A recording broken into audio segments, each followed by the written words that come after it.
Okay, let me call the meeting to order at 7:02. David Kelsey isn't able to attend this evening and has appointed Fred to sit in his place. Anna was not able to attend in person, but is supposed to be online. But in her absence, let me ask somebody to move to have Candace. I'll nominate Candace. I'll second.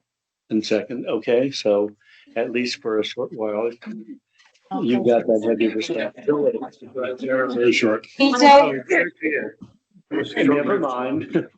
Don't even record. We never voted. I'll withdraw the motion. Okay, well, welcome everybody. Region 18, come on up. I am his seat. If you move one way, then Holly's coming up, then they'll be together. Just sit in the middle, really. Candace has stole my seats. That's what I did. You know what?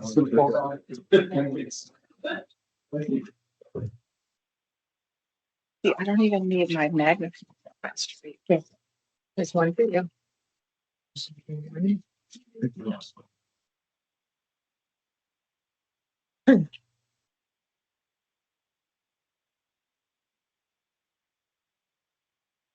So I will address the question about the Department of Education, but let's do that at the end.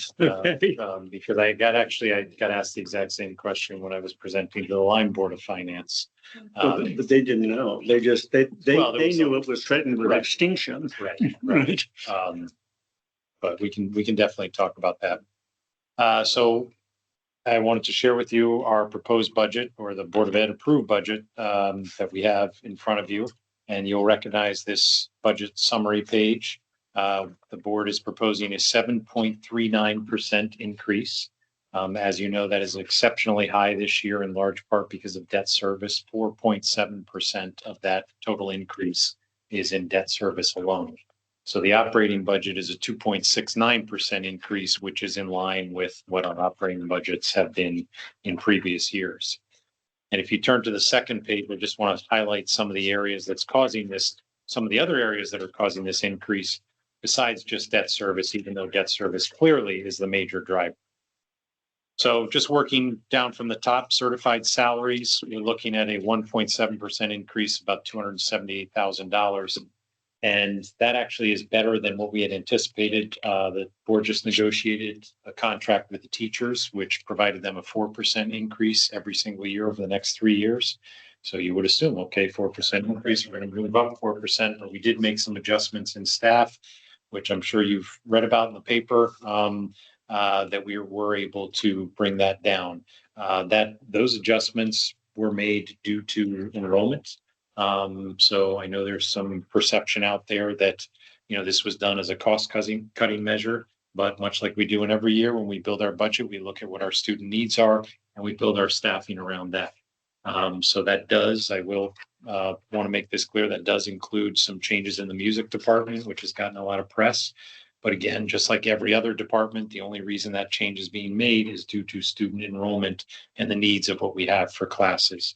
So I don't have a list with me tonight, but I went through with the board a list of cuts that we've made over the last, I'll say 6-7 years. And we've cut something like 15 different departments due to changes in student enrollment. Everything from counseling to math to science to we're reducing administrative staff this year. So it is not outside the norm. I think the reason it's got so much attention is because music is one that has not been addressed in the past, but we've gotten to the point where we simply have too many music teachers for the number of students that we have. Non-certified salaries, that's about standard increase based on our contract, so that's not a big jump. Employee benefits is a little bit bigger than it has been in the past. We are looking right now at an 11% increase in health insurance due to some pretty bad years of claims, specifically the last 2 years. That may change. Again, we're getting pretty close to the drop dead date, so I can't imagine it's going to change drastically.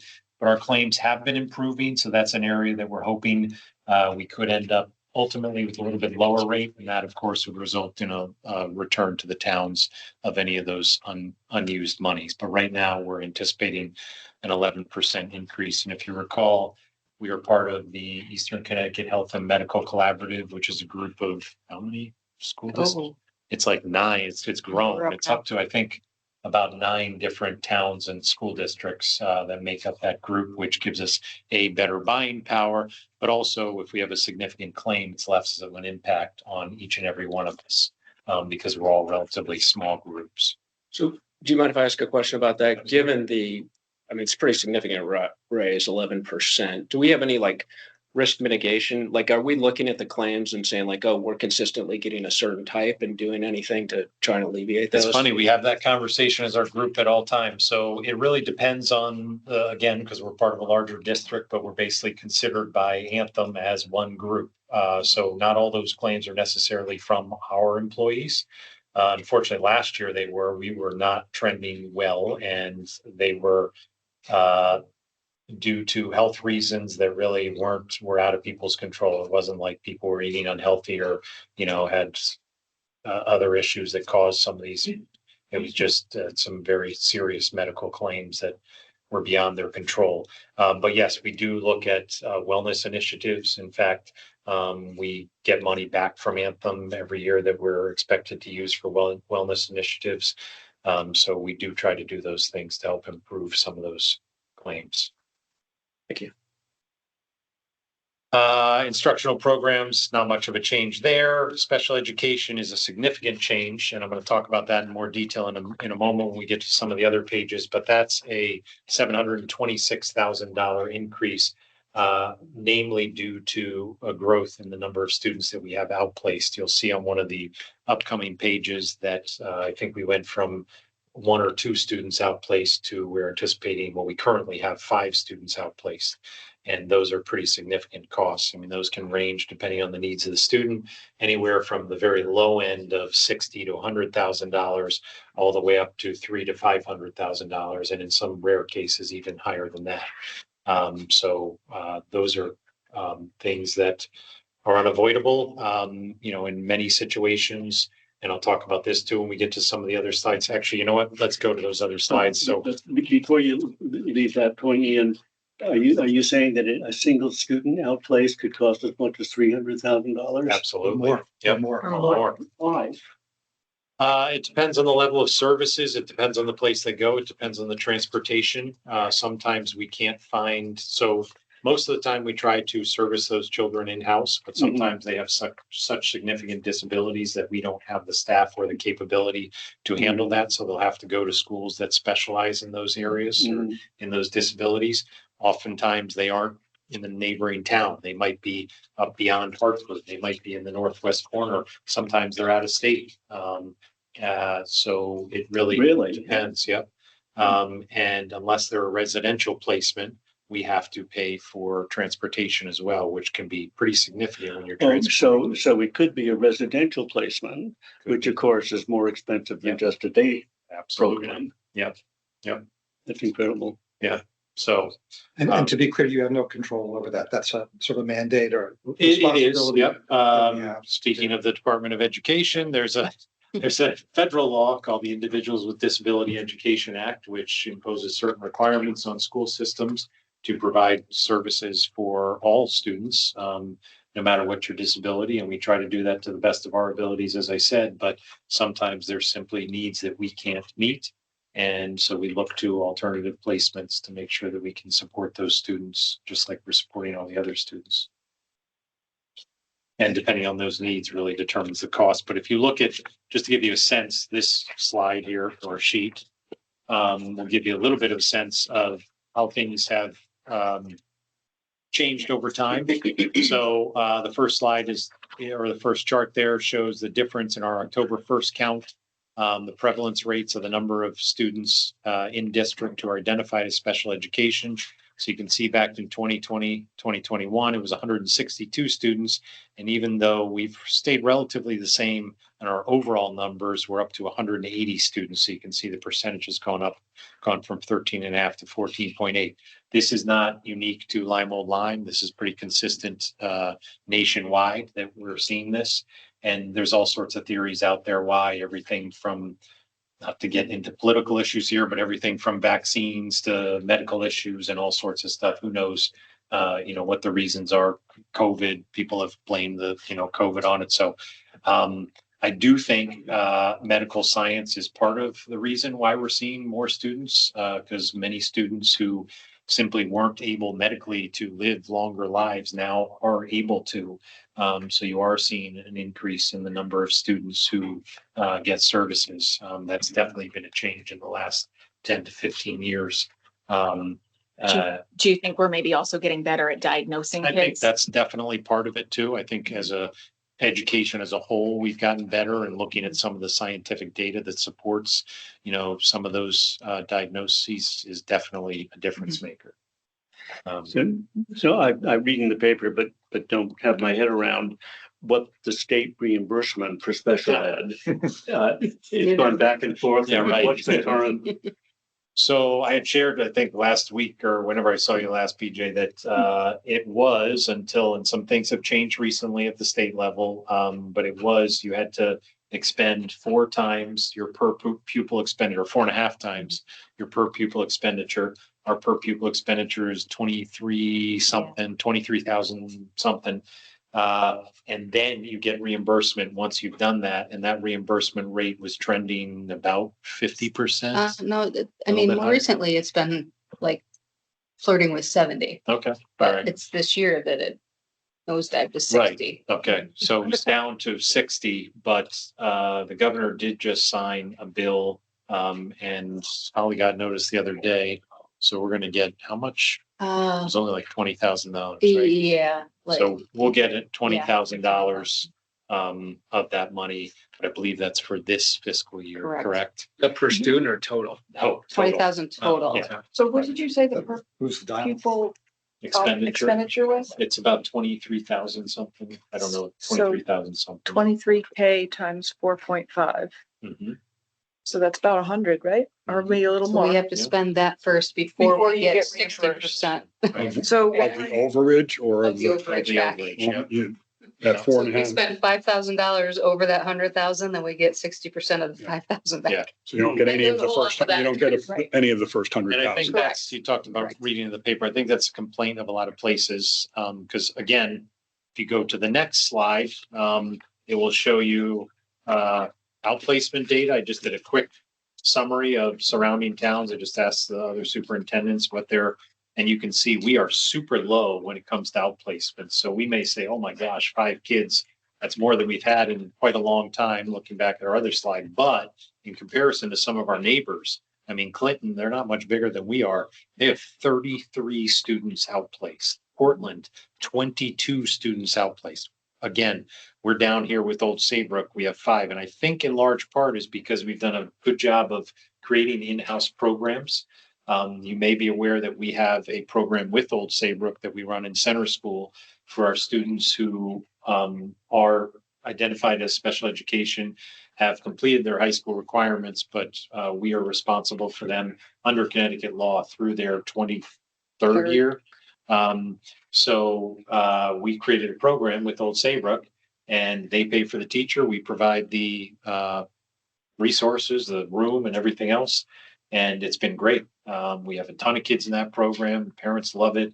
We're able to provide some internships, some even over here at Town Hall, for students, and they get a lot of experience. So it's really been a great program. And things like that have helped us not have to outplace as many students. And is this formula 4.5 times your average student cost, then you get 60%-ish of the excess? Is that more or less been true for the past 5 or 10 years historically? That's as long as I've been in this business. I mean, yeah, that's Sure. the Yeah. formula. So It's for a always the town like reimbursement Clinton, it's just an percentage. extraordinary. It's crushing. Yep. That's why they're looking at it. And what was the back and forth in the legislature, or as we speak in Hartford? Who's saying, I mean, the governor didn't want to do something and the legislature said. Well, I he should? think that was separate from the issue of special education. It was more about the money issue, as I understood it. I think it was the governor did not want to go outside the guardrails. And while I think his party wanted to, I don't know all the details of that piece, but the issue, I don't think people were concerned about the money. It was where the money would come from. And ultimately, it sounds like they're taking it out of the rainy day. I don't want to belabor it, and that's not for this discussion, but it does seem to me a reasonable discussion whether this burden should be absorbed by each town where these kids happen to live, as opposed to shared more generally with the Right. taxpayers across the state. Right. So, yes, yes, and that's another thing, if you look at, for example, two of our students are also outplaced currently by DCF. So that's, another piece that we don't have control over. Once they're under the care of DCF, we are considered their nexus, if they began their, or if their family lives here. So that's something that too is out of our control. Mhm. Sure. All right, so going back to. I just asked a question Yes. about that. Yes. Because this potentially is going to be a bigger expense going forward. And what is there discussion in the community, different school districts on how to mitigate this, or with coming up with a different plan down the future, looking ahead a little This bit? is, how every year in the legislature, there's always that one thing that comes up. This has been coming up ever since I've been in this business, forever. How do you fund special ed? How do you fund special ed? No one has come up with a great solution to that. But yes, it is a constant point of discussion amongst legislators, superintendents, boards of ed, you name it. We've just, as I said, this is a unusual year for us with an increase, and things can change in an instant too. You can have a family move into town with a significant needs child that needs an outplacement, or you could have a family move out, and that has happened to us too over time. So those costs can fluctuate quite drastically. So Ian, for the increase for this time, was that students moving in district or just students aging into? No, that was pretty much students, and I think that's a good description, aging in. So these were students that were already here. I'm trying to think. No, all of them were here. So the increase is probably an increase that's just going to move forward through the schools. Yes, and I don't want to get into the specifics of what grade levels they're in, but Right. yes, we are expecting that many of them will still be on our rolls next year. Thank you. Do you still budget the gross amount for special ed, Yes, anticipating yes, zero reimbursement? especially the way things have Yeah. been going. Okay. Yeah. Yep. Okay, so moving down for special ed support services, $62 increase. Administrative services, there's a decline in that area. Pupil transportation is going up $164,000, which it is an increase, not a huge increase, but just so you're aware of what that is, we did renegotiate our contract with M&J, where we negotiated a new 5-year contract. And we did compare the rates that they gave us for the next 5 years. And the way the contract works is this is going to be a big jump the first year, and then after that, it will level out. I believe they were in the 4 to 4% range in future years. But over the course of 5 years, this was the cheapest way to do it. And the rates that they gave us are actually lower than Holly did a survey of all the other business managers in the state and got their rates for what they were paying their bus company, because it's all based on a daily rate per bus. And we have some of the lowest rates in the state, even with this new contract. So, and including some of our neighbors as well. So that was, again, while we see that as an increase, the cost of busing in general has gone up because post-COVID, they had to increase salaries to recruit drivers, and cost of materials, et cetera. Well, it's really drivers is what's driving their increases. Plant operation and maintenance looks like a significant decrease. And the reason being, if you recall, last year, the board voted to put $853,000 towards the building project. We thought it should have go in debt service. Arguably, it is paying towards debt service, if you will, or at least conceptually, but our auditor felt that it should go in the plant operations and maintenance line. So that's why it ended up there. It is not in there this year. So that's why that looks like a reduction in that area. It's actually pretty much flat compared to what we've done with previous years in plant operations and maintenance. And then debt service, as I said, is the biggest driver. That's 4.7% of this total increase. The good news with the debt service is we haven't obviously finished the project, but right now, as it stands, we are anticipating it will cost us $17 million and potentially more, less. That makes sense. Yes. Potentially more than $17 million less over the course of the entire borrowing than we had originally anticipated when we put out the bond referendum. So all the information that we put out about the bond referendum that people voted on, the total cost for everyone due to additional grants that we got and due to better rates than we had anticipated has brought that total cost down by about $17 million. That does not include any savings that we might incur on the pre-K through 8 project, which right now is slightly under budget. And depending on how much contingency we spend or don't spend could amount to a pretty significant additional savings in that project. So that's great news about the 17 million. In terms of the debt service, so I can see what you've got budgeted for the upcoming year. Do you have a schedule for the? I didn't Yes, see it in so this packet. I normally bring that to this meeting. The reason I didn't bring that this year is because we are waiting. We just last week got updated cash flow projections from the construction company, and I gave those to our bonding agent. And hopefully by this Friday, she promised me she would have a new debt service schedule. So as soon as I get that, I'll email it to BJ. So you guys will have a copy of that.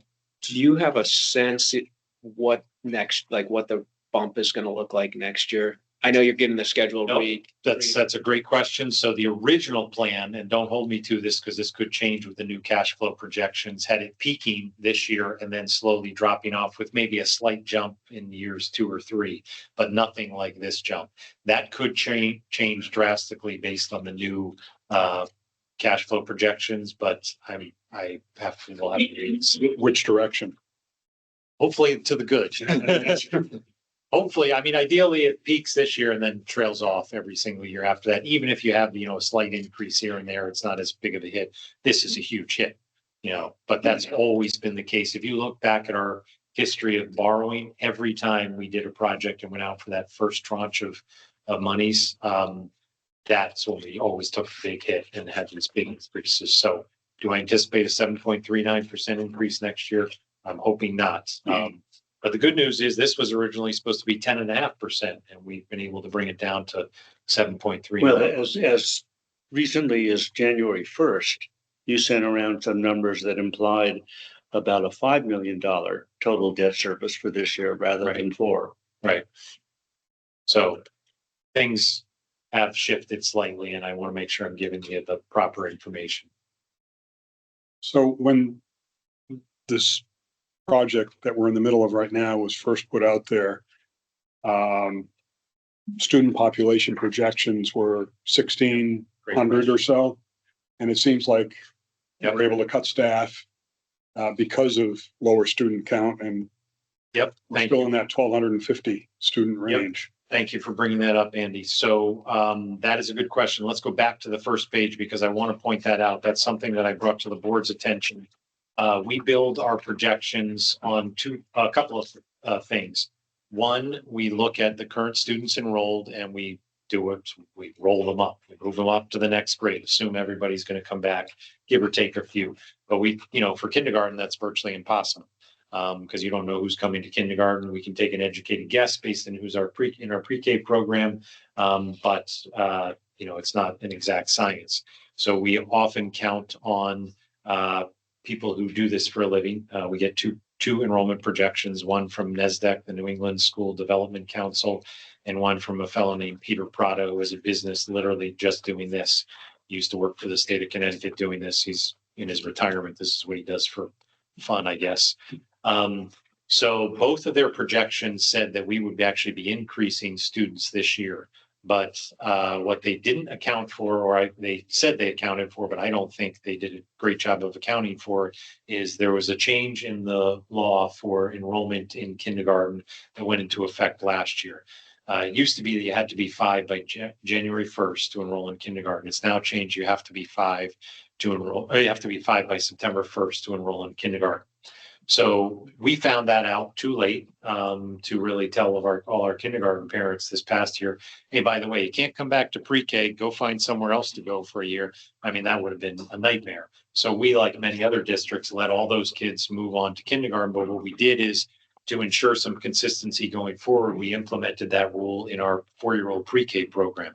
And what happened is we saw a significant decrease in the number of students.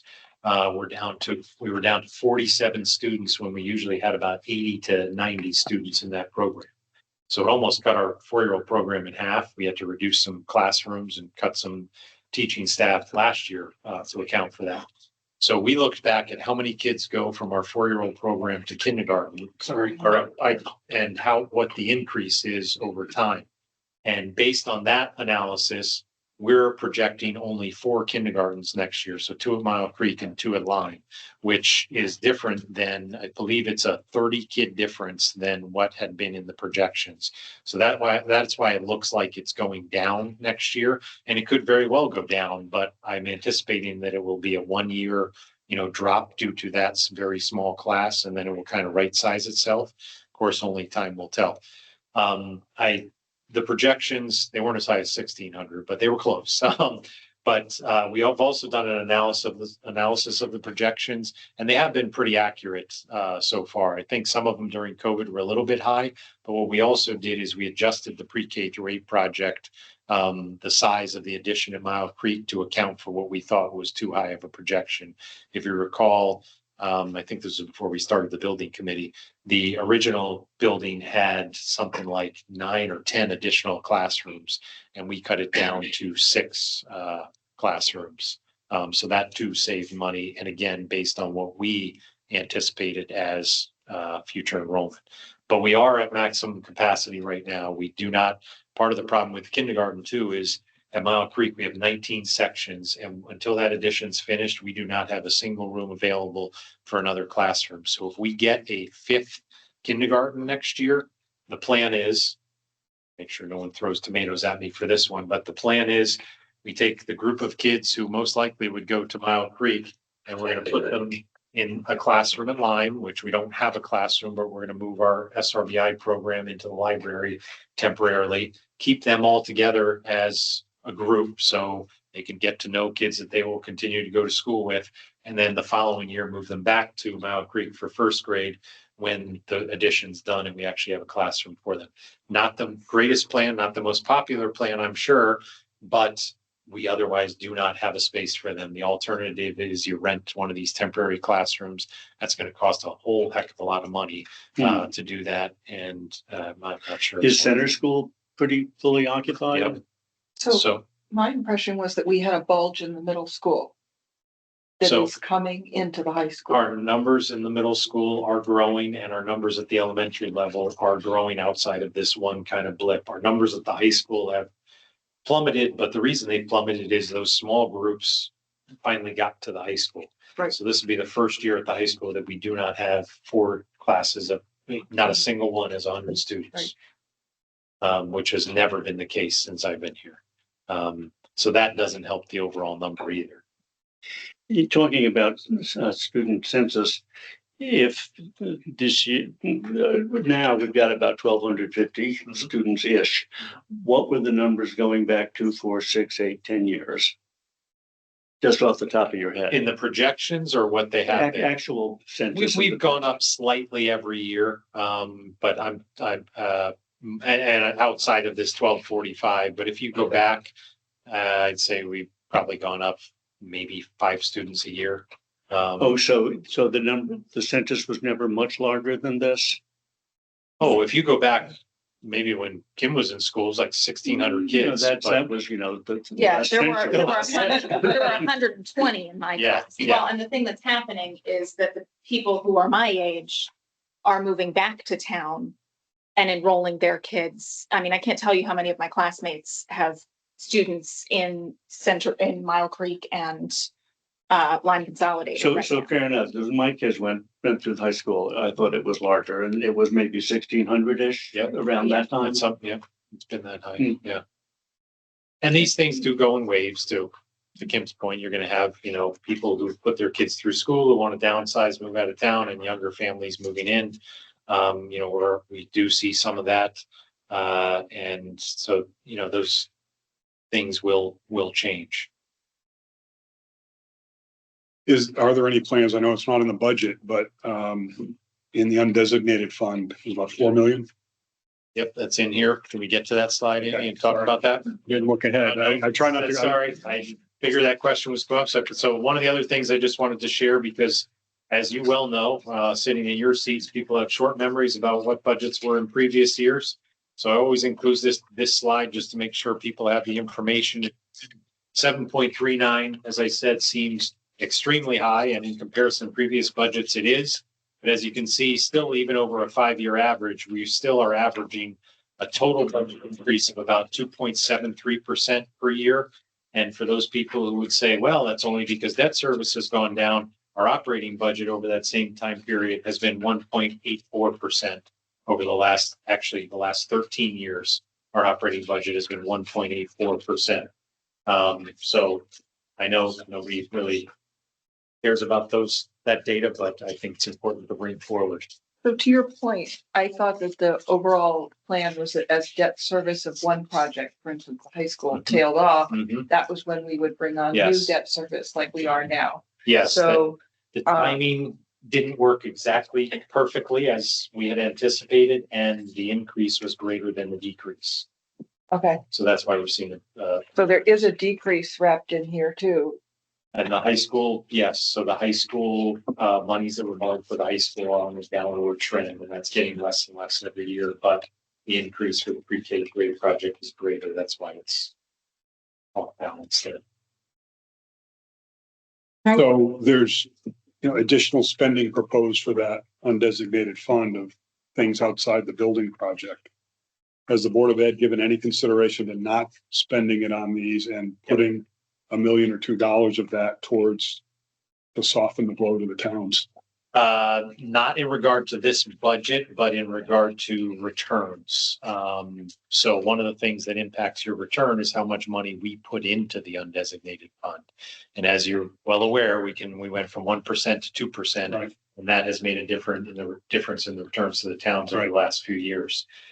So we did have a lengthy discussion, it was a few months ago, about the returns to the towns and how that can be managed based on our needs and what we put in. That's why I included this slide here, so people are aware of, and none of these are, except for the last one, the security vestibules at the HVAC schools, and I'll talk about that in a second. None of these are on the docket for this coming year or necessarily anytime in the future, just so people understand, we're not just putting money in there, to put money in there. We actually have a purpose to put some of that money away. So the only pressing one in there right now is the security vestibules at the HVAC schools, as Andy knows from sitting on our building committee. That is something that originally we didn't think we could afford in the project based on the bids that we got in. It does look like that we will be able to cover that within the funds that were appropriated for that project. So we might not need to take that $1 million out of security vestibules at the HVAC schools, which would reduce our needs in this list by $1 million. So things brings it down to 3.4 million. So we may, who knows, we may not put any money away, which could increase the, amount to going back to the towns. I'm sorry, can you just explain, are these things already committed costs? Or are these things that you're thinking about? No, these are just our planned future projects that we are putting money away for, much like you guys put money away for a bridge or a road. Exactly. So these are just the things that are on the list that have been issues over time. The most pressing, as I said, is the security vestibules, but that looks like we should be able to take this off this list hopefully soon. May I speak? Yes, absolutely. The other thing to keep in mind about the undesignated fund, because, to your point, can we just, take $1.5 million out of it?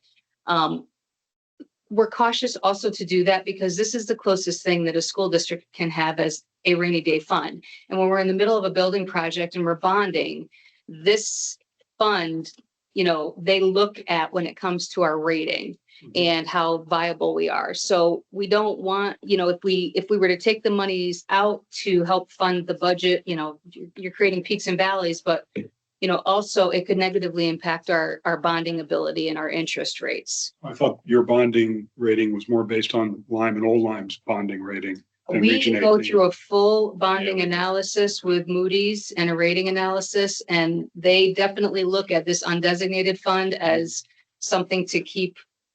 As they look I at mean, ours, I'm sure, Yeah, as part of that. right, absolutely. Your information is part of it, but this is the closest thing we can have to a rainy day fund. And it definitely plays into those conversations when we're having those But calls. just as a hypothetical, I mean, we have a large rainy day fund, very large rainy day fund in our town. So if let's say your undesignated fund went down to 1 million, would that impact your bond rating? Since Potentially, the yes. town has such a high reserve. Potentially, that's because that's your reserve, not our reserve. We are considered separate entities. Well, We are rated separately, even though your information is a part of ours, we are rated separately. But that seems strange because You pay the bills. the Old Lime and Lime towns approve the total budget and the towns are responsible for paying those bills. I've been on this board for over 20 years and we've always been told that our bond rating is what drives your borrowing rate. Could be wrong, but that's what my understanding was. It didn't No, have we as much to actually- do with yours. Yeah, no, It has more to do with ours because we're the ones who are sending out the tax bills and we're the ones that are collecting the money from the taxpayers. We're responsible to collect that money. So, But we're responsible to get it from you right. and, You're we getting are. it from our taxpayers. Absolutely. I'm just relaying what our bond counsel and our bonding agent has relayed to us and our calls with Moody's has relayed to us. They ask this about question that. No, quite I often. I certainly take your word as accurate. Yeah, I'm sure But they look at Andy's your comment is operational. still- I mean, the logic is the towns of, we have a legal obligation to fund whatever budget is approved by referendum, right? And so the ability of the towns of Lyme and Old Lyme to accomplish that, it would seem to me, ought to be important to the rating agencies, and I'm sure it is. Oh, absolutely. But you're saying that in addition, they also look at the standalone Region Absolutely. 18 budget. I think I saw somewhere that Region 18 is rated AA. I was gonna say, I think we have a lower rating than you. Well, and then my question about that is, when was that rating made? Because we just got our AAA rating last summer in connection with the senior center. Before that, we didn't really have a rating. And I wonder whether our AAA rating, and I'm sure Lyme must have a AAA rating because they've got plenty of money. They say the same about you guys. We used to have a higher rating and it was probably when we last refunded. So 5 years ago, I'd say. No, we just got rated this summer. Yeah, but it stayed the same, but they Oh. dropped us a few years ago and they said, basically, there's nothing you can do about it. We didn't do anything wrong. It's just because As a know. school district, we couldn't get we it. really but couldn't go that's- higher. Well, that's interesting, regardless of the solvency of the two towns, that basically, that doesn't matter to them. So there are, sometimes in life, there are illogical Yes. decisions. Many times, yes, very that true. is true. But I think there was some discussion when we were talking about the town's rating, that the rating also depends on how much you actually borrow. And if you don't borrow a lot or you don't borrow often, and to show your ability to repay, that can also compromise your rating. So I know that we've been really scrupulous about keeping the borrowing at the school to a dull roar. And that would be part of it too. Suffice it to say, it doesn't make sense to me or Andy or anybody else here that the school isn't a AAA rated, doesn't have a AAA bond It rating. doesn't have something to do with the sizes of the towns as well, or the total budget. But I why should believe. we have a AAA rating and they don't? I think the only other comment I'd make about the undesignated fund is, I know when that was initially started, it was great. It took care of windows, I think at Mile Creek, it took care of roofs. Projects that might normally fall under a bonded project. Yep. like what we're going through now and what we went through for the high school. Some of these things, I look at, we have needs and wants. I look at some of the things on the list as wants, and maybe not necessary. And I'm, it's good to have them on a list, and they've been on the list for a long time. I know from being on the Facilities and Finance Committee, these things have been kicking around for quite some time, and it's important to do that. But one of the differences between what Region 18 can do and what the town can do, you can go spend the money on these without any vote. We can't, as a town, add an additional appropriation of anything over $20,000 without the town voting on it and the people getting to vote specifically on that item. We have a lot of money in our undesignated fund. That doesn't mean we can spend it. Just like we had a town meeting in January to expend money for the Emergency Management Center.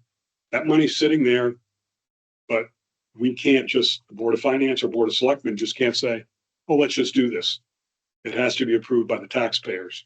And that's one of the things that I realize these funds don't have to. Yes, they were originally approved as part of a budget year. And due to your management of the school system, you ended up with overages, might have been reimbursements for special ed or whatever. I've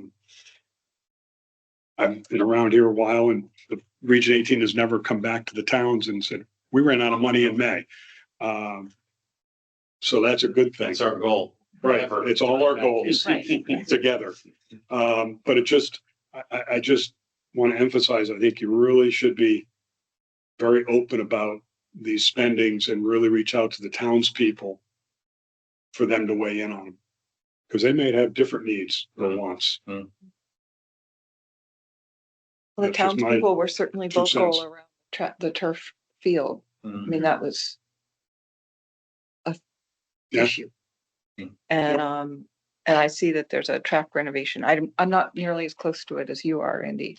Well, things like renovate, it something does like a feel like track, I it's see just- that falls under, that's an asset the town has. And if you can't fund it through the operating budget, then utilizing these funds, I think kind of makes sense. It's like putting windows into Mile Creek or a roof on a school. But I guess it's just be careful with it. And let's, particularly right now, between the debt service that the town is incurring for our little senior center project, Region 18 debt service, reval, that some people are looking at significant increases in their taxes. You put all those things together, those reassessments will hit people's mailboxes the end of June, early July, after these budgets are approved. But to a lot of people, it's unknown right now. So, Yeah, and again, just, this is simply a list, just so Yep. we could, this is not saying, hey, we plan on doing this one this year, this one next year. This is just so people know what those monies are, could potentially go. The only one that, as I said, has priority, is probably gonna come off this list, is the security vestibules. Because that should be able to, how we're doing fit into the project. I think that was, one other slide. Just, I know I don't have the impact of towns obviously for April yet. But just wanted to share with you where we stand in terms of the March piece. So as you can see, it changed very slightly from October to March, and we'll see where we are in April. And then just some of the things, Holly's working on putting together the budget book for next year. Some of the things we're looking at when we try to do an analysis of what our 3-year outlook is going to look like. Obviously, contracts is going to have an impact. As I said, we have a teacher contract where they're insured 4% per year. Utility costs, and that is one that has the potential to go, either way. Obviously, you've seen on the news all the battles over utility costs in the state. But what will be the impact of our new HVAC system, which we've been assured is far more efficient? Will that offset some of those increased rates? And we have done a pretty good job of locking into rates. And I know we're working with the town to do the same going forward. Special education, as I said, that can go many different ways, as can insurance. And then debt service, we will have a better handle on that hopefully by the end of this week. So we can have an understanding of what that will look like going forward. And the reason I say we'll have a better handle on that, the other thing I should have mentioned earlier is we will have all but the very last GMP finalized and written, the guaranteed maximum price. So all the contracts essentially with the construction managers. And that's last one, the third one is finalized. We just haven't signed on the dotted line. They're just waiting for the last bit of information. So we know what it's going to cost us to complete this project. The only question out there is how much contingency do we spend or not spend?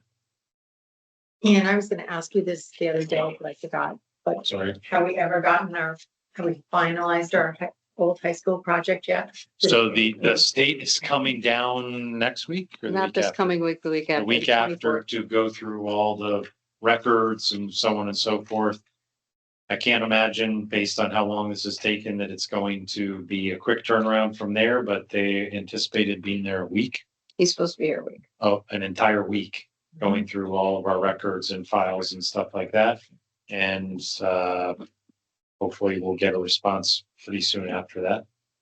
Is that to get reimbursement for? So the state withholds 5% reimbursement on every one of these projects. And when we did the high school project, they've held on to that 5%, which is just shy of $1 million. It's right around a million, yeah. Just about $1 million. We've reminded them, hey, by the way, and they finally, 10 years later, well, now it's coming. I was gonna ask, what year was that completed? 10 years ago? 2013. Yep. So over 10 years. It's really embarrassing. We get the interest on that. So what's that? Should get the interest. Well, so that we're not alone. This is the case with many school projects. Ours, I don't even know if it's a record, but many other districts are running into the same issues. There is a new person running, so they moved the Office of School Construction Grants, and I forget what the third letter in that acronym was for, but they moved that under the Department of Administrative Services. And there's a person who's running that department who seems to be very efficient and very responsive. So with this new project, it appears that things seem to be moving much faster. Was it last week we submitted our first set of progress payments, or 2 weeks ago? Yeah, 28. 2 weeks ago, we submitted our first set of progress payments for the current project. So that's where you submit and you get your reimbursement back based on your reimbursement rate. And we have been told that they come pretty quickly. We haven't seen them yet, but that hopefully will be a better process than it was for the high school project.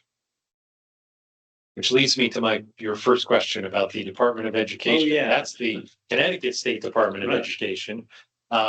We don't have any interaction really with the Federal Department of Education. There was some belief out there, and again, this is all on how different people interpret things.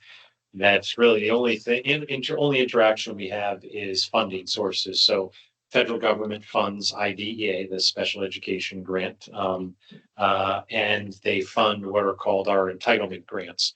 So every district in the country gets an entitlement grant based on the socioeconomic makeup of your district. So some, rural counties and wherever with very small schools who don't have a lot of money will get a lot of Title I funds. You hear about Title I schools. Urban centers generally have a lot of Title I funds. So we estimate that, the monies that we get from the federal government, and you combine those with the monies that we get from the state of Connecticut, which are essentially monies coming through the federal government, probably just shy of about $1 million if you add them all up. The good news is those are not related directly. So if the Department of Education was eliminated, those grants and those laws were in place before the Department of Education even became a cabinet position. So the chances are that money is not going to disappear because it's not directly related. The Department of Education determines where that money goes and how it's distributed, but they don't determine how much. That's actually part of the law. So I don't anticipate that changing. Other than that, the directives that we get in terms of education come from the state, not from the federal government. So I can't say that there will be much of an impact on us here in our district, but Yeah, I mean, that makes perfect sense to disconnect the grants from the Department of Education as an institution. But I haven't heard, have you, from Washington, any statement regarding the grant programs for education? In other words, the government could also then say, well, we don't think Absolutely. Oh, those yeah. grants should Right. keep. Of course, But yes. we haven't heard anything. I have about not that. heard that. The information I just shared with you, I got from the National Superintendent's Organization, who does have a lobbying arm in Washington. So I have not heard that information, but again, of course, something could change tomorrow. But that's where we stand at this moment. Well, thank you very much. Ian, I've just, you mentioned looking out 3 years. Yes. Looking further out, what projects do you see, 5, 10 years down the road? Like, when is the next time? High school, Town will have. 12 years old. I mean, Yeah, well, generally, Start that before it 20 gets to harder. 25 years is the average lifespan of a school building before it needs some sort of at least a facelift to get, to do basic renovations. The high school is in very good condition. We've done a very good job of maintaining it. The one thing that I think we might need down the road, but it's not going to be anywhere near this expense, we're not even talking $1 million, is potentially a new chiller for the high school, but we're talking probably maybe a couple $100,000 for that. So I don't anticipate in the next 10 years we'd have anything to worry about. Maybe after 10 years, we might have to start looking at some things at the high school and updating them, but certainly wouldn't require the level of renovation that was required last time, or what we're doing currently at the elementaries. The middle school Thank is you. older than high school though. It is, but we're doing the renovation Oh. work now, with the HVAC system and the security upgrades and things like that. Right, because that was the original high school. Well, we'll still be here in Until 10 about years and 19, get figured out then. 80. And before that, it was center school. Well, yeah. Yes. That built in 1935, I think. There was actually another school before center school. Any other questions for Ian? Well, thank you, guys. All right, Very much. thank you. Thanks a lot.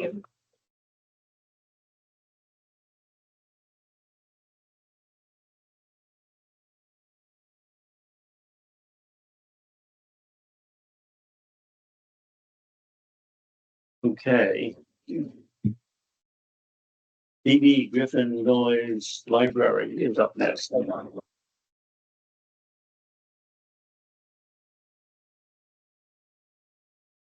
Hi. How are you, Katie? I think our budget is simpler. I hope. Those meeting reports. Yes. Does everyone have a copy of what was distributed, or would you like copies? Sorry.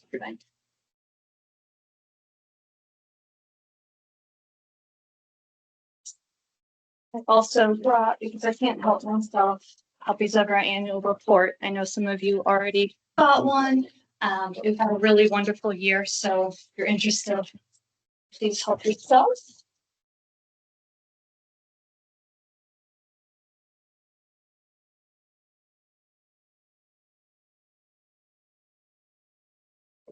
Glasses for that. I know, I apologize. I need my glasses. Got my cheaters already.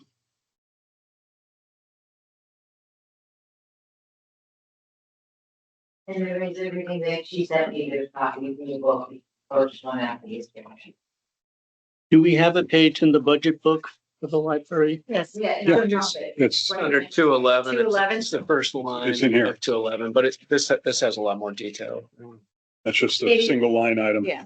for the 430. Oh, I see it. Yep. There's one page with backup. Yeah, yeah.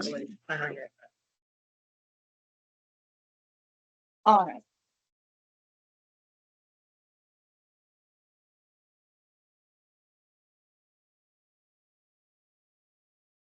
Everyone ready?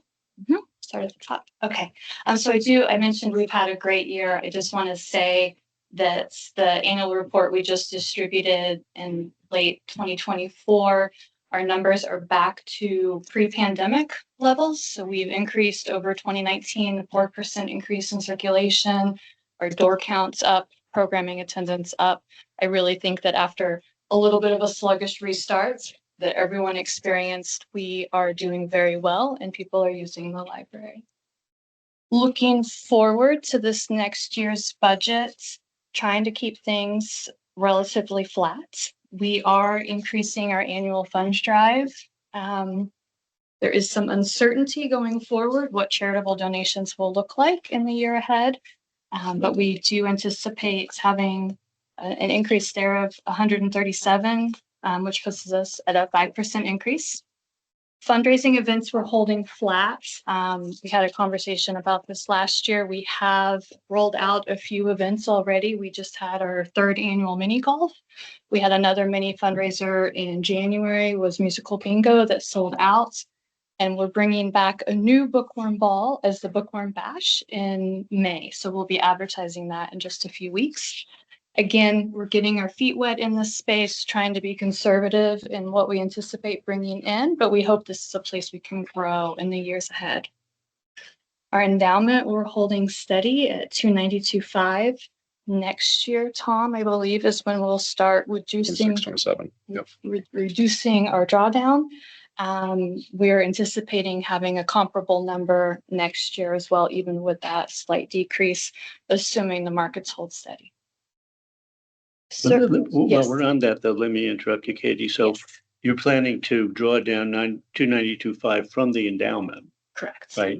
How much, what's the amount of capital in the endowment, and how much have the earnings been for the past few years? 6.1. 6.1 million, to answer your first question. Mhm. We have gone from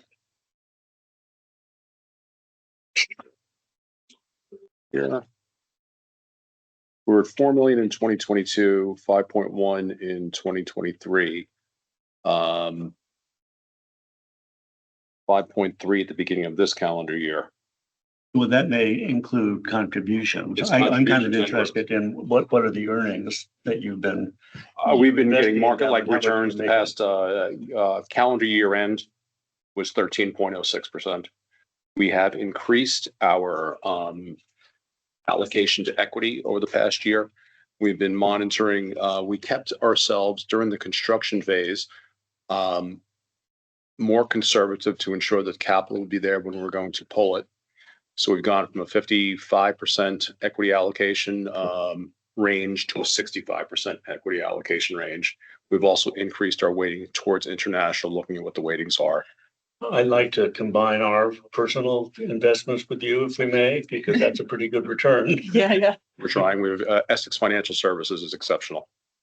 So, and you can't predict the future, and it's possible. I really can't do that. Returns for the past few years have been pretty robust. Yeah. But if you were to make even 10% annually, a 10% return, that would be $600,000, right? I'm not that bullish, but go ahead. No, not going forward, but historically for the past 5 years, Yep. maybe that's been true.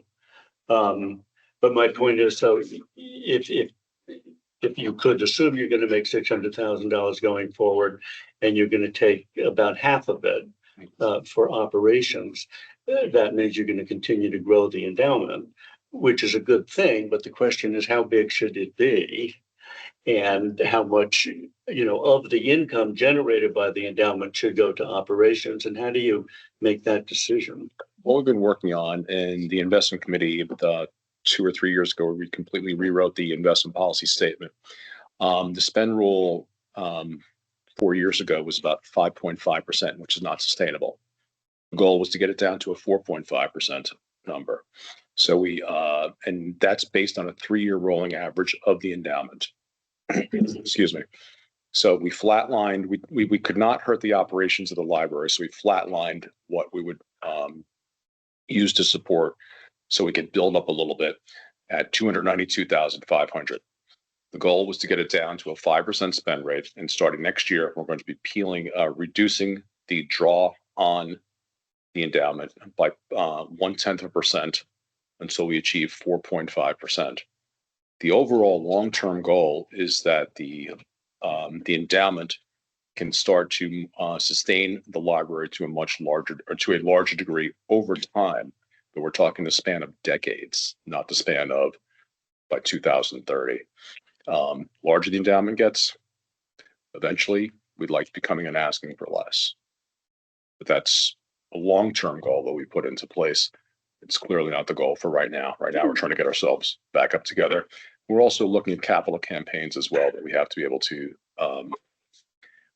look at for Ian just told us 25 years on a school, our slate roof is getting a little bit peaked.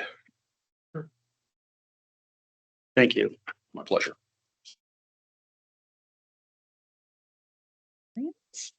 How common is it for a public library to try to attain this goal, to be able to fund itself through an endowment?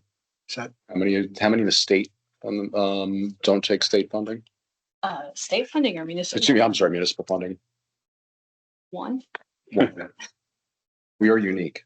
Is that like the Derby. Oh, Derby. Teensy. I really applaud that effort. I think that should be really appreciated by the town. We appreciate that. So on your expense side, Yes. you've, I mean, everything looks great.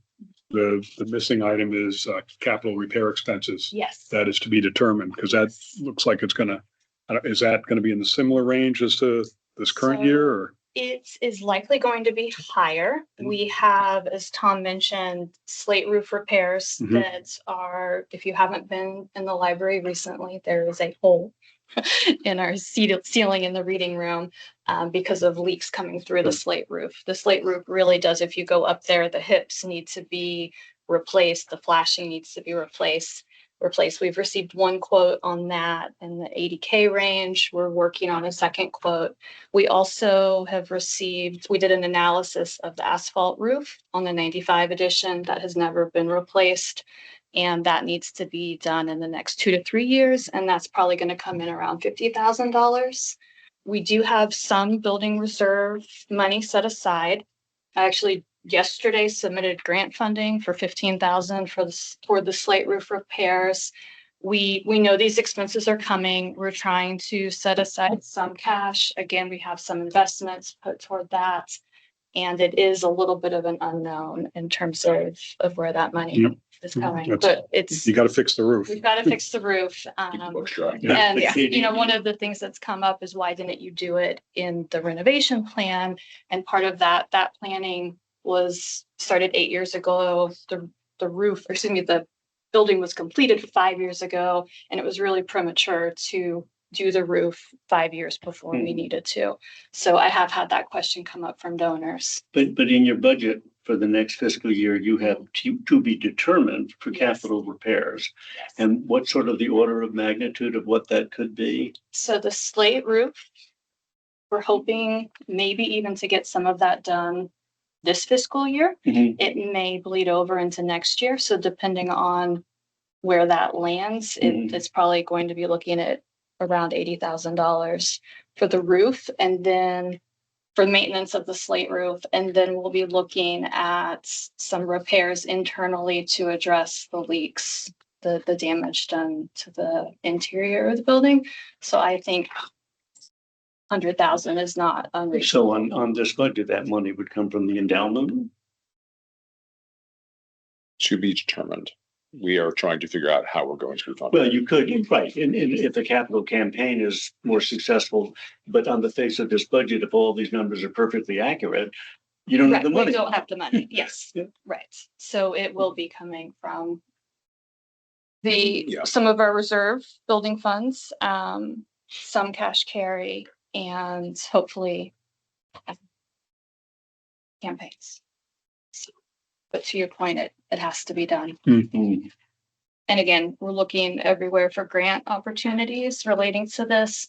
As you can imagine, grants are A little tighter this a year. little tighter this year, so it Katie, is something we're I pursuing. don't have the answer to this, Yes. but was there any insurance claims filed for the leaks in the reading room? So we tried, we talked with our broker and with our insurer, and because there wasn't a known cause or like a known incident. Yeah. That it just didn't qualify. Okay. And unfortunately, it's just 125 years of wear and tear. I've been trying to find out if that slate roof is original, and I think They're it is. guaranteed for 130 years, I thought. Right. Good luck finding the contractor. So, and we have been looking too at the cost analysis or comparison of shoring up what we have, how long will it last versus doing a complete replacement. I have talked with members of the HDC about the option to do a faux slate, and that's questionable. Obviously, the expense of doing a full replacement with traditional slate is multiple hundreds of thousands of dollars. So it's, again, TBD. We're still very much in the gathering information phase.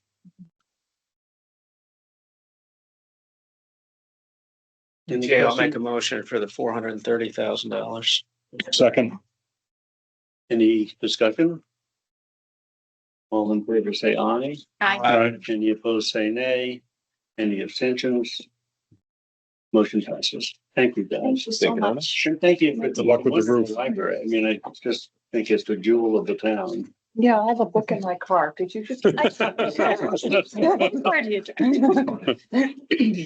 Does anyone want one? I know you want more paper. Thank you all very much. Thank you. Hope to see you at the library soon. We are fortunate in the director that we have.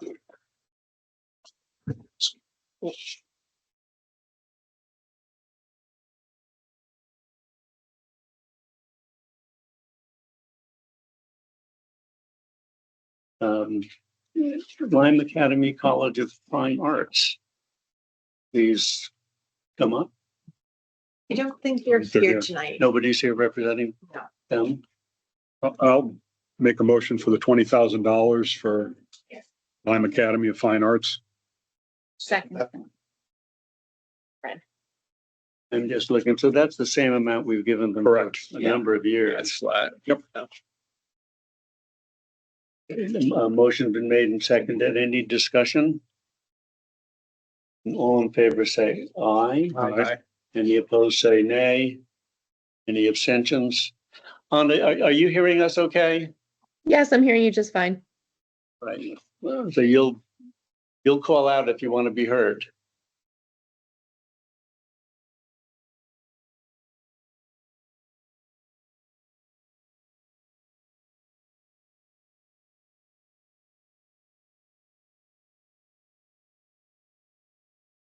Okay. Florence Griswold is I'll make a a motion for the. representative from Florence, no? So No.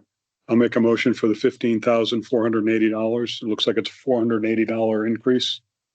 That's So I don't know curious. what that's represents specifically. I didn't look in the book, but Well, the Board of Selectmen I'll recommends it. second that. Any discussion? All in favor, say aye. Aye. Any opposed, say nay. Any abstentions? Passes.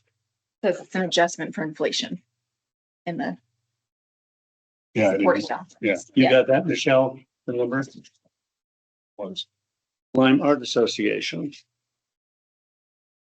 9,000. Yeah, so that's the same as the current year, and only prior years, for a number of years, it was 8,000. So taking inflation into account, it really hasn't gone up. They moved 9,000 for the Lime Art Association. Second.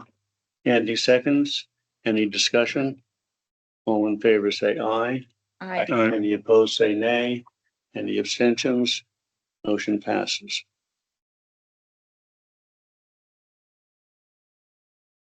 Old Lyme Historical Society. Well, I moved 8,500 for the Old Lyme Historical Society. Yeah, and that's consistent going back to 2023, 24. Okay, so Fred moves the 8,500. Is there a second? I'll second. Matt seconds. Any discussion? All in favor, say aye. Any opposed, say nay. Any abstentions? That passes. Regulatory Peterson.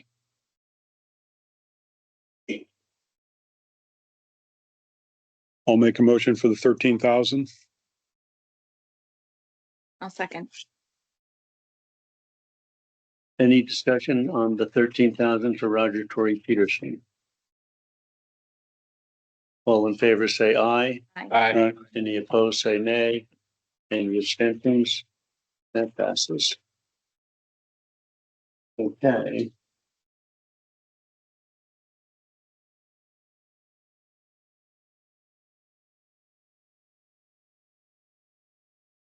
Are the tax abatements at the very end, Anita? Yeah. Under mill rate, are they behind the mill rate? Way before. Yes, all the way down, back, the only thing that they changed. With one, and instead of making a copy for it, you do it switch this. It's like 40 random hits, you know. I didn't hear what you said. Limewood came in after the books were already done, Okay. so I didn't make 12, but I like, Yeah, this that's- is the that's- one, that's one-sided, and these are all two-sided, so there's That's- 4 copies to go around. That's fine. Are we supposed to have something in the mill rate section? Nope, not yet, All right. because that hasn't even been close to done, but here's all the, at the end, Oh, very good. Thank you. all in the back. And then so that's. So there's some spots that are not, because nobody hasn't calculated yet, we had none.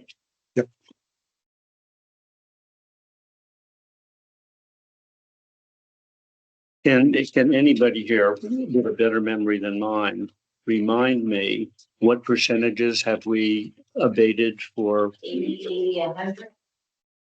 For Limewood, I believe was the 100%, like 6,000. 100% for Limewood? No, I don't think so. I think Huh? Hope is 100%. Limewood and Ryfield are both the same. And off the top of your head, without looking through all this paper, Anita, have these folks, all 3 institutions, submitted the requested information? Yes, Okay. there's full financials, there's letters, there's everything. Okay. You all, I think, will remember that we adopted an ordinance several months ago to pursuant to the state statutes that legitimizes these abatements. But part of the ordinance calls for there to be an agreement between the town and the nonprofit. Did you ever reach out to our friends at Sussman Shapiro to draft something? I have not, but I will do that Would for you? you. Nonprofit. You may have to jump in. Sure. To see exactly, because I'm sure you have something, but along with the ordinance, along the lines of the ordinance. Exactly. Okay. I'll Yeah, check. the ordinance specifies what the agreement is supposed to provide, and I don't think it's a complicated agreement to draft. Just have to parrot the words. Mhm. BJ, does that fundamentally change sort of how we've done it with like the abatements, or is this just a formal, just we're formalizing the agreement? To make it No, the legit. abatement's the abatement. Now, of course, we don't know what the numbers are gonna be until we set the mill rate, right? But I'm happy to take a vote tonight on the percentage abatements if folks are willing to do that and continue as we have in the past. I think that makes Any sense. discussion of that? No, I think that makes sense. Okay, then and let's do all 3 at the same time. A motion, somebody? Okay, I'll move that we apply the 80% tax abatement to Limewood and Ryfield Manor and 100% to Hope. In a second? I'll second. Any discussion? I'll just say, I think this is the first time we've actually gotten the information from Hope. Yeah. There were years that went by that we did not get anything from them. And so well done and Well, thank you, getting that Anita. done. Michelle too, Michelle. Everybody who got that, thank you. Yeah.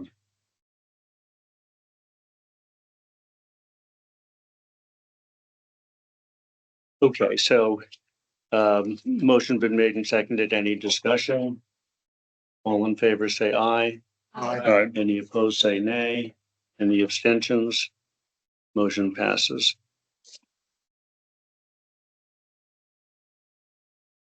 Oh, now the tree commission. This is a revisit and Fred has spent some time on the phone with Joanne so he can present what we both. Right. And under, committees. More than 202. 202. So I believe you're questioning the $8,000 that was requested for free contracted services. Yes. And so the tree commission is responsible for pruning of the trees. Pruning of the trees is under the direction of the tree warden. So when he says things need to be pruned, the tree commission has to foot the bill for that. And so I know that going back a few years, the expenses for that were pretty low. So I can see why the Board of Finance was, wondering why we need 8,000. So this past year it came up to just around 6,000 for the pruning.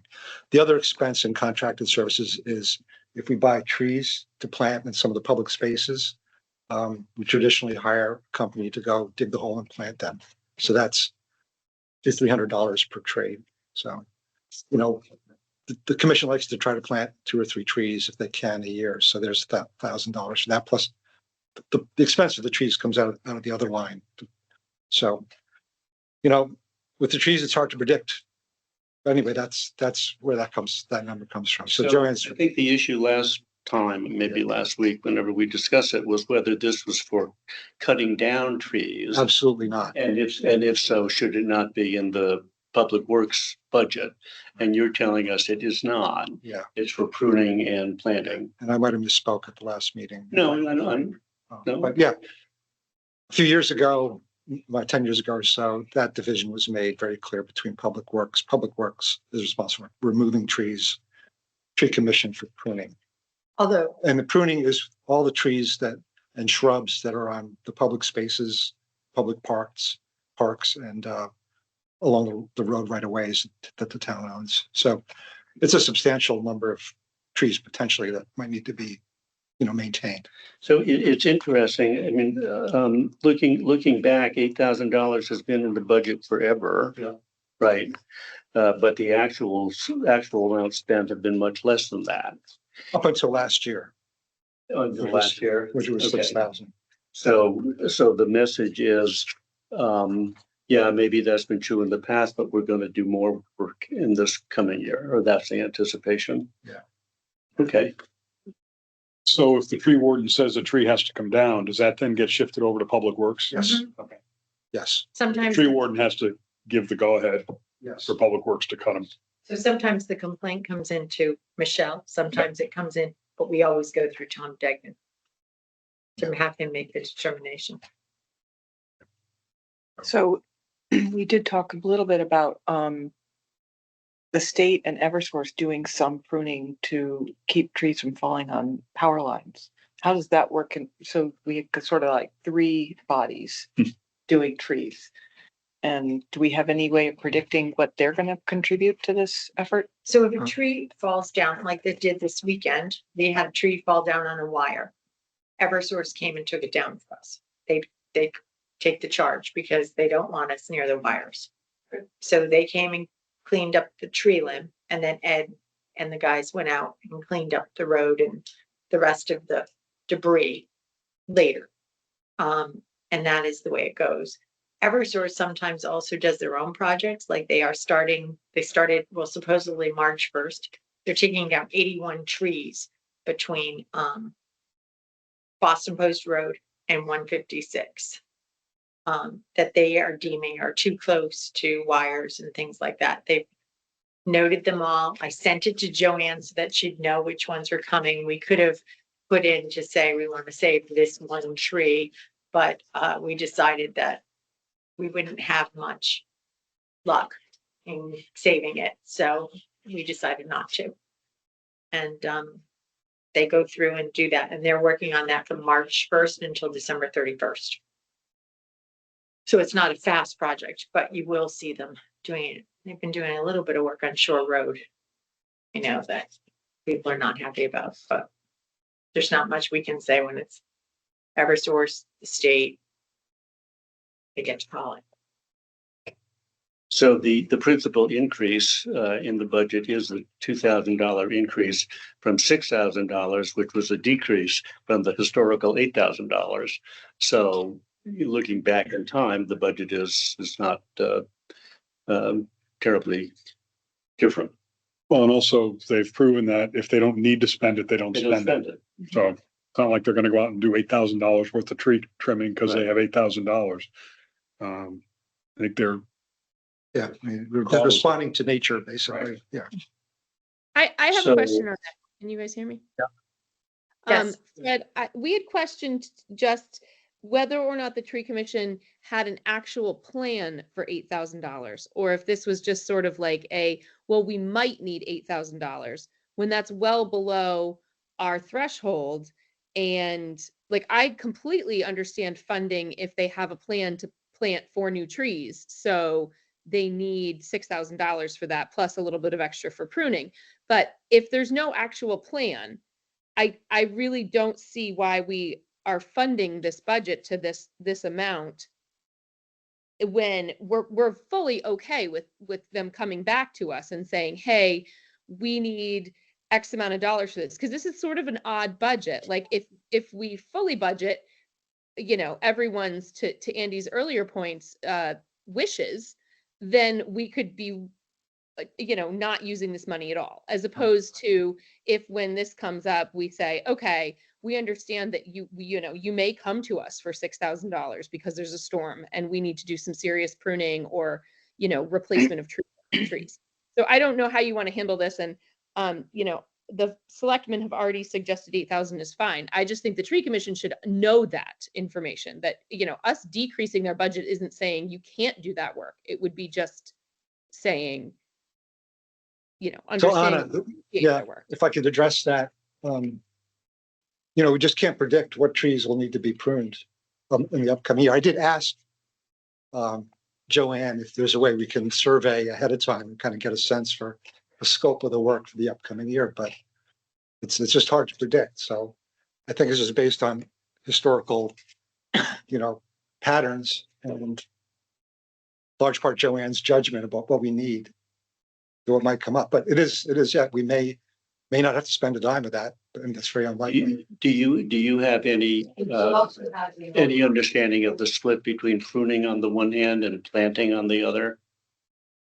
Well, the tree commission has not planted trees for the last couple of years, something like that. So I know they'd like to catch up on that. Well, but if that's true, that means that the money in the past has just been spent in the past few years has been for pruning. Yeah. So I Right. know that last year. So $6,000 as of 12 this year. They spent $6,000 as of December 31 on pruning. That's correct. Yeah.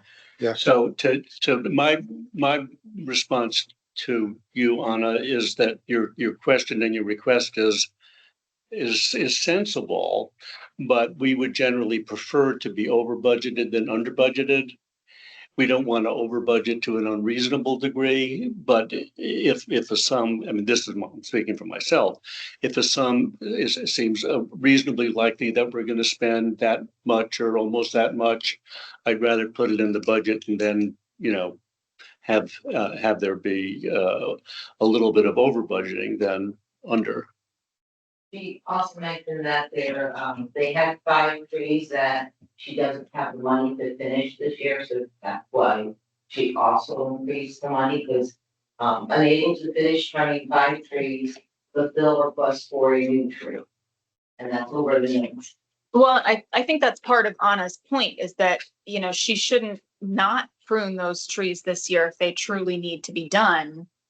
And she should feel empowered to come back to the Board of Selectmen and the Board of Finance and say, I've identified these 5 trees that really need to be done. And if she's saying July, we'll be fine to do them as well. So that's why it's not June or July. So July for her was okay. So that's fine, except then she takes her whole budget and uses it in July, and then she doesn't have anything for the rest of the year. And I have told Joanne, Because she was very upset that we reduced her budget last year by 2,000. And I said, you can come to us at any time, and if it's under 20,000 that you have a project for, we can approve it at Board of Selectmen, and it can go to Board of Finance. And And it doesn't have to go to the Board of Selectmen. They can come right to the Board of Finance. I'm That's not my sure that's understanding. true. Well, I think they have to go to the I Board think of we have Selectmen to first. give it the go to send to you. okay. But Well, anyway, it's a pretty quick process. And- Having said all that, I think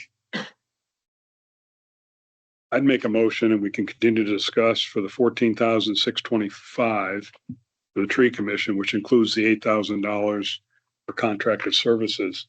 I'll second that. Anna, your point is well taken, that's for sure, but for $2,000, I don't think we need to spend a half an hour. No, I don't either. I agree. And I mean, I would just also point out to Joanne that she has plenty of money in her budget. If she wants to reallocate things, Anita can do that for her. I mean, in Yeah, we're not gonna take it away from the 23, tree warden. 24, her budget was $14,000, but she only spent $7,000. So it's not like the money's not there. Like she has a $12,000 budget this year, but she's only spent $6,000. So she needs more money. It's there. She just needs to use it. Well, part of that's a tree warden, which I don't know if the tree warden gets paid at the end of the year or something like that, twice a year. So, that's $3,000 of that unspent money that's sitting there. So the bulk of it is, So But is it the looks tree? like- it looks like that gets spent every year. The So tree I mean, warden, like, all yeah. I'm saying is I think that if she's noticing that, she should just come forward and say so and just be really upfront with it. Like trees need to get done.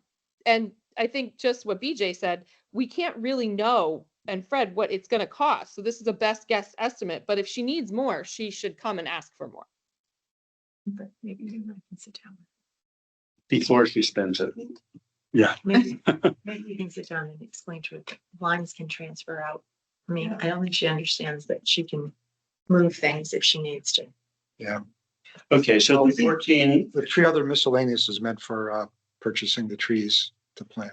Right, So this that, is the seedlings that she gets. That's in what spring. he just said. yeah, that includes the seedling sale and then, Yeah. a tree or two around town to plant to rejuvenate our parks. Is it your policy that if you remove a tree, you replace it? That is not a policy now, but we're looking for places that are, could use a tree. So that there's trees for the future. Yeah. I mean, an example of that is the North Green, where about 4 years ago, we planted three trees. They're small and it takes time for them to grow up and have a presence. So We got time. at the point where they're large, the trees around them probably will have to be cut down. So. Part of planting the trees also is watering. And so I realize after some discussions with Public Works, they actually do have a watering container that they can put in the back of a truck, but it has to be a particular truck and they can attach a hose and water. I don't know why we've never done it before, but we can possibly start now. That would be very helpful. okay, the 14,625 has been made and seconded. Is there any further discussion? And all in favor say aye. Any Aye. opposed say nay. Any abstentions? Motion passes.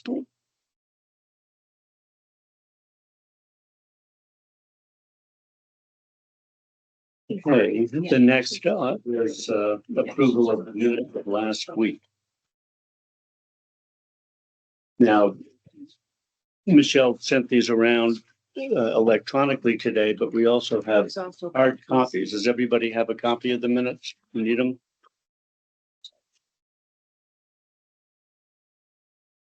So let me give you a minute or two just to look through them.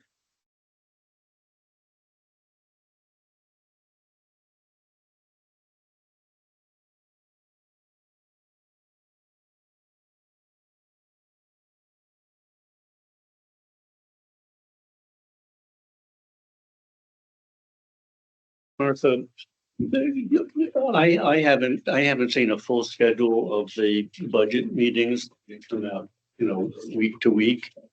Have you completed the schedule and what do you expect to? We've been trying to like catch you up, like if the tree commission, we took it off last week. We had. Originally, we were hoping to wind up in 2 weeks. Yeah, Is that still the Oh, that's our target? plan. Okay. Michelle, tomorrow, let's try to send to BJ the draft of the next 2 meetings. And then if there's any changes that he wants to make, we can do that before we send it out to everybody. Anybody want more time for the minutes? Then I'll entertain a motion. Going once, I'll make a motion to approve the minutes from March 4th. Second.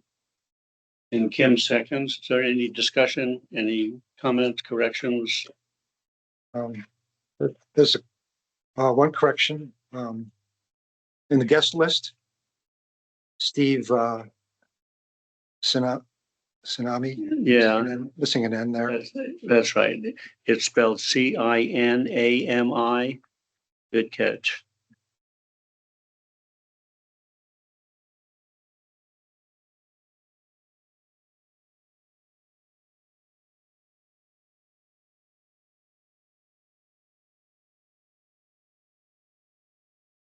I don't know how fussy you want to get in the Economic Development Commission section. Considering the second line, considering adding a paid position, $25, I think $25/hours, something like that. Per hour for 400. Or $20, not $25 for 460 hours. That'd be a bargain. Yeah, that'd be a deal. That'd be. I'd vote for that. Maybe not too ethical. Do you see it, Michelle? No, we were. It's on page 3, I Yeah, believe. page 3, midway down. Third line of, Oh, yeah. maybe the second line under, Second Per line. hour, Okay. maybe, so. on my phone, it's the third one.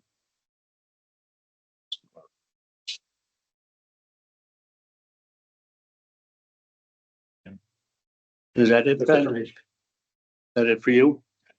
Anybody else? And motion, as amended, motion been made and seconded. All in favor, say aye. Aye. And the opposed, say nay.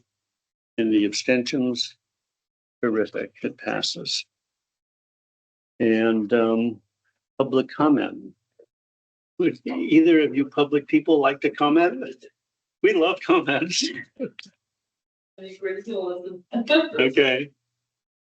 There were a bunch of people online earlier. So that's it. I guess we have no more business to conduct. I'll make a motion to adjourn. I'll second. We're done. Thank you all.